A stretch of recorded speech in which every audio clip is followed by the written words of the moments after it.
welcome back to our channel Indian Family Reaction. I'm Nikita. I'm Romi. I am Arjun. So guys, आज हम जिस video में react करने जा रहे हैं उस वीडियो का टाइटल है The Arrival of the 40 Abduls Explained, The Prophecy Unfolds. So guys, ये कुछ नया वीडियो होने वाला है हमारे लिए, मतलब ऐसा कुछ हमने अभी तक नहीं देखा है अभी तक. And ये अब्दुल्स का क्या मतलब है, हमें इसका मतलब भी नहीं पता है, मतलब क्या होते हैं अब्दुल्स, कौन होते हैं, किन्हें बोला जाता है, तो ये हमें वीडियो देख के ही पता चलेगा. ये पहली बार सुन रहे हैं हम इनका नाम. ये तो वीडियो देखने से हमें मालूम होगा कि ये इसमें क्या क्या इनके बारे में दिखाया गया है, मतलब क्या कौन होंगे, ये क्या इनका कयामत से कुछ लिंक होगा या क्या. हाँ, एंड मतलब इसमें बोला गया है द 40 मतलब अब्दुल 40 क्या है, ये क्या है, मतलब वो तो वीडियो देख के ही पता चलेगा फिलहाल. एंड फर्स्ट टाइम हम इनके वीडियो पे रिएक्ट करने वाले हैं. लिंक हम डिस्क्रिप्शन बॉक्स में दे देंगे. एंड अगर आपको ये वाली वीडियो पसंद आए तो लाइक शेयर कमेंट्स जरूर करना, चैनल को सब्सक्राइब करना बिल्कुल मत भूलना. सब बिना किसी देरी के लेट्स स्टार्ट द वीडियो. दोस्तों, मैं हूं माजिद मलिक और मैं आपकी खिदमत में हाजिर हूं एक नए मौजू, एक नई वीडियो के साथ. प्यारे दोस्तों, ये बात है दुनिया की तारीख के उस लम्हे की जब जमीन को एक तबाहकुन तूफान ने घेर लिया था. तूफान नू में हर चीज बहा दी गई और सिर्फ वही बचे जिन्हें अल्लाह ने बचाना चाहा. लेकिन सवाल यह है कि तूफान नू के बाद क्या हुआ? इंसान ने कहां से नई शुरुआत की?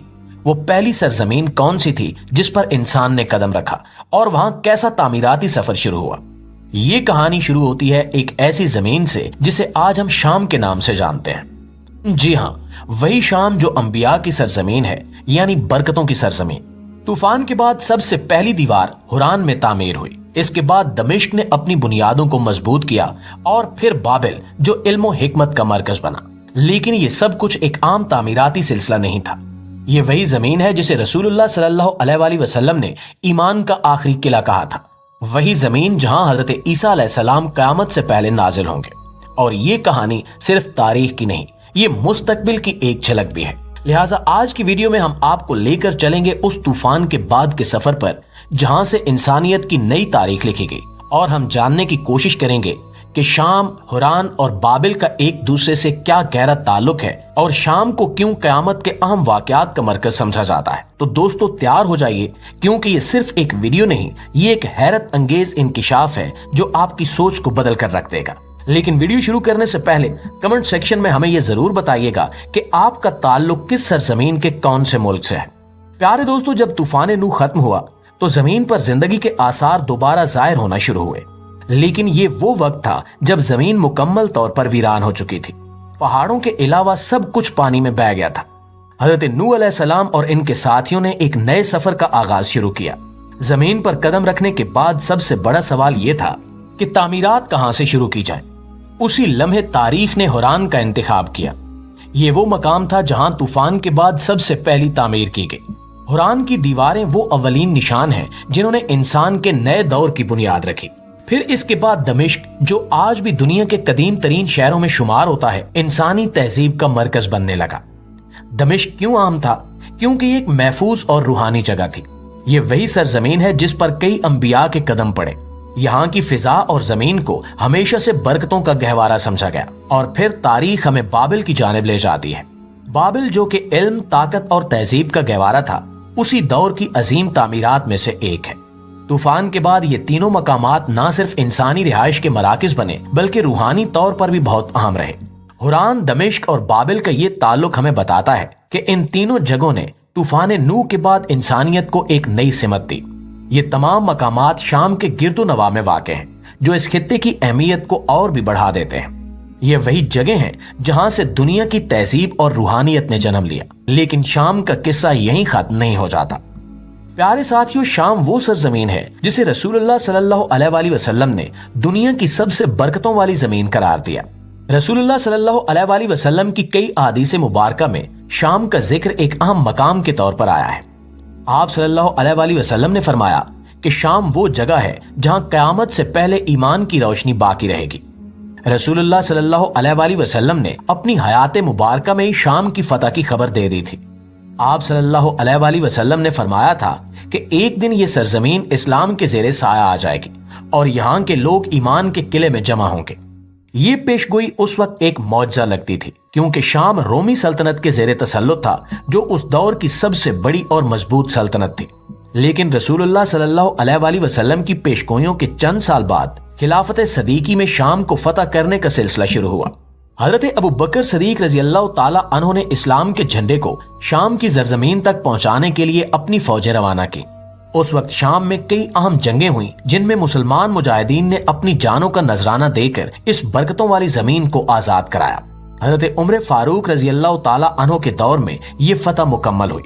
اسلامی افواج نے دمشق، حمص اور دیگر اہم شہروں کو فتح کیا اور شام پوری طرح اسلامی خلافت کا حصہ بن گیا۔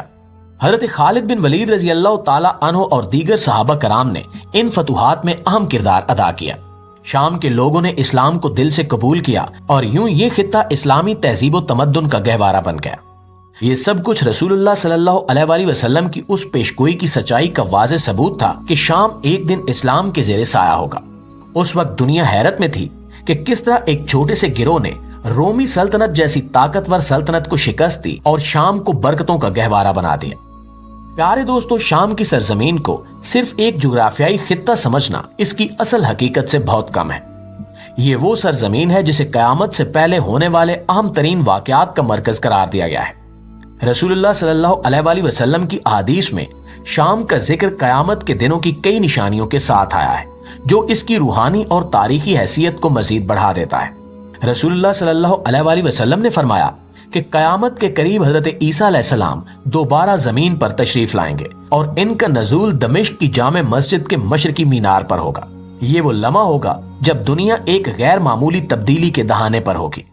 صبح کا وقت ہوگا اور فجر کی نماز کے لیے اقامت دی جا چکی ہوگی۔ حضرت عیسیٰ علیہ السلام سفید لباس میں 2 فرشتوں کے ساتھ آسمان سے اتریں گے۔ یہ منظر دنیا کے لیے ایک عظیم یاد دہانی ہوگا کہ اللہ کے وعدے سچے ہیں۔ حضرت عیسیٰ علیہ السلام دجال کا خاتمہ کریں گے اور عدل و انصاف کا نظام بحال کریں گے۔ شام، خاص طور پر دمشق، اس غیر معمولی واقعے کا مرکز ہوگا جو قیامت کے قریب سب سے بڑی نشانیوں میں سے ایک ہے۔ رسول اللہ صلی اللہ علیہ وآلہ وسلم نے فرمایا، قیامت سے قریب زمانے میں فتنے ہر طرف پھیل جائیں گے اور دنیا میں ایمان کے باقی رہنے کی جگہ صرف شام ہوگی۔ شام کو ایمان کا قلعہ قرار دیا گیا ہے کیونکہ جب دنیا ظلم و فساد کی لپیٹ میں ہوگی تو یہی سرزمین مسلمانوں کے لیے پناہ گاہ بنے گی۔ یہ وہی زمین ہے جہاں حضرت نوح علیہ السلام کے بعد سے انبیاء نے اپنے قدم رکھے اور یہاں ایمان کی روشنی ہمیشہ قائم رہی۔ اسی روشنی کے تحفظ کے لیے اللہ نے اس سرزمین کو قیامت کے وقت کے لیے بھی منتخب کیا۔ آج کے دور میں بھی شام کے حالات کو دیکھیں تو واضح ہو جاتا ہے کہ رسول اللہ صلی اللہ علیہ وآلہ وسلم کی پیشگوئیوں کے مطابق دنیا بڑی تبدیلیوں کی طرف بڑھ رہی ہے۔ شام کی موجودہ صورتحال، فتنے اور جنگیں ان تمام تبدیلیوں کا حصہ ہیں جو قیامت سے پہلے رونما ہوں گی۔ یہ سرزمین ان تمام واقعات کا مرکز ہوگی جو دنیا کے اختتام کی طرف اشارہ کریں گے۔ شام کی سرزمین کو ہمیشہ سے اسلام میں ایک خاص مقام حاصل رہا ہے۔ یہ وہ خطہ ہے جس کے بارے میں رسول اللہ صلی اللہ علیہ وآلہ وسلم کی احادیث میں کئی برکتوں اور فضیلتوں کا ذکر کیا گیا ہے۔ پیارے دوستو، شام کی یہ اہمیت صرف جغرافیائی نہیں بلکہ روحانی اور الہامی پہلوؤں میں بھی نمایاں ہے۔ آپ صلی اللہ علیہ وآلہ وسلم نے فرمایا کہ شام کے لیے خوشخبری ہو کیونکہ اللہ کے فرشتے ہمیشہ اس پر اپنے پر پھیلائے رکھتے ہیں۔ یہ حدیث واضح کرتی ہے کہ شام کی سرزمین اللہ کی حفاظت اور رحمت کے سائے میں ہے۔ فرشتوں کا پر پھیلانا اس بات کی علامت ہے کہ یہ خطہ ہمیشہ اللہ کی خاص رحمتوں کا مرکز رہا ہے۔ یہ برکت اس لیے بھی عام ہے کہ جب دنیا میں فتنے اور فساد کا دور ہوگا تو یہی سرزمین ایمان اور امن کا قلعہ بنے گی۔ فرشتوں کی یہ حفاظت شام کے اس روحانی مقام کی تصدیق کرتی ہے جو اسے دیگر سرزمینوں سے ممتاز کرتی ہے۔ رسول اللہ صلی اللہ علیہ وآلہ وسلم نے شام کے بارے میں ایک اور اہم بات فرمائی کہ شام کی سرزمین میں ہمیشہ 40 ابدال موجود رہیں گے۔ ابدال وہ نیک لوگ ہیں جو اللہ کی زمین پر عدل و انصاف اور ایمان کو قائم رکھیں گے، اور ان کا وجود اس بات کی گواہی ہے کہ شام کا روحانی نظام ہمیشہ برقرار رہے گا، چاہے دنیا میں کتنے ہی فتنے کیوں نہ پھیل جائیں۔ ابدال کا درجہ اولیاء کرام میں بہت بلند ہوتا ہے اور ان کی موجودگی شام کی سرزمین کو ایک خاص روحانی مقام عطا کرتی ہے۔ یہ 40 ابدال دنیا میں اللہ کے دین کو سربلند رکھنے کے لیے ہر دور میں موجود رہتے ہیں۔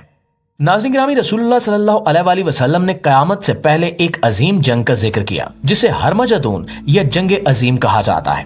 یہ جنگ بھی شام کی سرزمین پر لڑی جائے گی اور اس میں دنیا کی 2 بڑی طاقتیں آمنے سامنے ہوں گی۔ مسلمان اور غیر مسلم افواج کے درمیان یہ مارکا ایسا ہوگا جس کی شدت تاریخ میں پہلے کبھی نہیں دیکھی گئی ہوگی۔ اس جنگ کے دوران شام ایمان والوں کا قلعہ ہوگا اور یہی وہ مقام ہوگا جہاں حق اور باطل کے درمیان آخری فیصلہ کن مارکا ہوگا۔ रसूलुल्लाह सल्लल्लाहु अलैहि वसल्लम ने फरमाया कि कयामत के करीब मुसलमानों का खैमा शाम के सबसे बेहतरीन इलाके अल गोता के करीब होगा। ये जगह दमिश्क के आसपास है और इसे कयामत के वक्त ईमान का मरकज करार दिया गया है। रसूलुल्लाह सल्लल्लाहु अलैहि वसल्लम ने फरमाया कि फितने और फसाद के दौर में शाम ही वो जगह होगी जहां अहले हक जमा होंगे और अपना दिफा करेंगे। अल गूता का जिक्र अहादीस में खास तौर पर किया गया है क्योंकि यही वो मकाम होगा जहां मुसलमान दज्जाल के खिलाफ जंग के लिए जमा होंगे। हजरत ईसा अलैहिस्सलाम का नज़ूल भी इसी खित्ते में होगा और वो दज्जाल को शिकस्त देने के बाद अदलो इंसाफ का निजाम बहाल करेंगे। प्यारे दोस्तों, आज अगर हम शाम के हालात पर नजर डालें तो ये वाज़े हो जाता है कि ये रसूलुल्लाह सल्लल्लाहु अलैहि वसल्लम की हकीकत का रूप धार रही है। शाम गुज़श्ता कई दहाइयों से जंगों, जुल्म और फितनों का शिकार है। इस सरजमीन पर ना सिर्फ मुसलमानों का खून बहाया जा रहा है बल्कि इनकी रूहानी हैसियत को भी कमजोर करने की कोशिश की जा रही है। ताहम अहादीस में ये तसल्ली दी गई है कि शाम के हालात जैसे भी हों, ये जमीन हमेशा ईमान का मरकज रहेगी। सो गाइस, जैसा कि हमने वीडियो में देखा कि जो मुल्क शाम है उसका बहुत बड़ा रोल है कयामत से लेके, मतलब जो एक उन्होंने बताया था कोई तूफान नूह आया था जिसके बाद सब कुछ खत्म हो गया था, फिर दोबारा से मतलब दुनिया जो जिंदगी स्टार्ट हुई थी तो वो जगह यही थी दमिश्क, मतलब उसे मुल्क शाम भी कहा जाता है। हाँ। और इससे रिलेटेड हमने वीडियो पहले भी देखी थी कि इसका इतना इम्पोर्टेंट रोल क्यों है। ये सीरिया में है बेसिकली अभी हाँ, फिलहाल। तो जो भी कयामत से पहले होगा, इमाम मेहदी आएंगे, हजरत ईसा का दोबारा आएंगे धरती हजरत में। ईसा, हाँ। तो मतलब वो इसी जगह से रिलेटेड है, ये बहुत इम्पोर्टेंट रोल प्ले कर रही है। जो इसमें दिखाया गया है कि जब झगड़ा या दंगा फसाद जो भी होगा, आपस में लड़ेंगे कटेंगे, दुनिया में जब कयामत आएगी तो फिर दमिश्क में शाम में ही जाके इनको न्याय मिलेगा। हाँ, मुल्क के शाम में न्याय मिलेगा। मतलब इसमें एक चीज दिखाई गई है। हाँ। और जो इन्होंने बोला 40 अब्दल, हाँ, जो वीडियो का 40 अब्दल। हाँ, तो वही बोला कि मतलब वो 40 लोग मतलब शांति वगैरह सारा पीस वगैरह बनाए रखेंगे। हाँ। एंड मतलब वो भी वहीं से होंगे। हाँ, वो लोग भी दमिश्क से ही होंगे, मुल्क शाम मुझसे बोला गया है दमिश्क को। एंड वो लोग मतलब शांति ये सारी चीजें मेंटेन करके रखेंगे। हाँ। वो 40 लोग होंगे बेसिकली, इसलिए वो 40 अब्दल उन्हें बोला गया है। एंड दमिश्क मतलब मुल्क शाम में मतलब ये बोला गया है कि जब पूरी दुनिया में मतलब ये सब हो रहा होगा, मतलब हो रहा होगा, हाँ, तब बस एक वही जगह होगी जहाँ पे अमन होगा एंड जहाँ पे पीस होगा। जो पीस का जो ये करेंगे मेंटेन, वो ये 40 अब्दुल का बहुत 40 अब्दुल उनका रोल बहुत ज्यादा अहम होगा। हम और भी जानना चाहेंगे इनके बारे में, लाइक ये क्या होंगे, कैसे होंगे, क्योंकि इस पे पूरा डिटेल में उनके बारे में नहीं बताया। बस उन्होंने मुल्क शाम के बारे में ज्यादा बताया, दमिश्क के बारे में ज्यादा बताया। बट जो 40 अब्दल्स हैं उनकी क्या स्टोरी होगी, वो उनके नाम क्या होंगे, वो कैसे होंगे, हमें इसका कोई आइडिया नहीं है। एंड अभी जैसे आप देख ही रहे हो कि अभी मतलब सीरिया में जो कुछ हो रहा है तो बहुत उथल पुथल अभी मची हुई है वहाँ पे। बट एक्चुअली में जब कयामत का टाइम आएगा तो वो सबसे ज्यादा पीसफुल जगह होगी, मतलब जो वीडियो में बताया, जो हमने वीडियोस देखी है, जो मतलब कुरान में लिखा हुआ है। चीज मतलब जो हमें पता चली वो 40 अब्दल्स के बारे में कि हाँ उनका भी कुछ रोल होने वाला है। तो ऐसी कोई वीडियो होगी तो हम उस पर जिसमें उनके बारे में बताया हो, हाँ, डीपली बताया होगा, तो वो हम जरूर देखेंगे क्योंकि बहुत ज्यादा इंटरेस्टिंग लगा हमें ये वाला टॉपिक। बहुत अच्छा था, लाइक हमें पता नहीं था ये दमिश्क के बारे में, सीरिया के बारे में होगी, बट बहुत अच्छा था, हमें बहुत मजा आया। फर्स्ट टाइम हमने इनकी वीडियो देखी, लिंक हमने डिस्क्रिप्शन बॉक्स में दे दिया है, तो आप वहां से भी इस चैनल को सब्सक्राइब कर सकते हो। और अगर आपको वीडियो पसंद आए तो लाइक, शेयर, कमेंट जरूर करना, चैनल को सब्सक्राइब करना बिल्कुल मत भूलना। तो मिलेंगे अपने नेक्स्ट वीडियो में, तब तक के लिए बाय।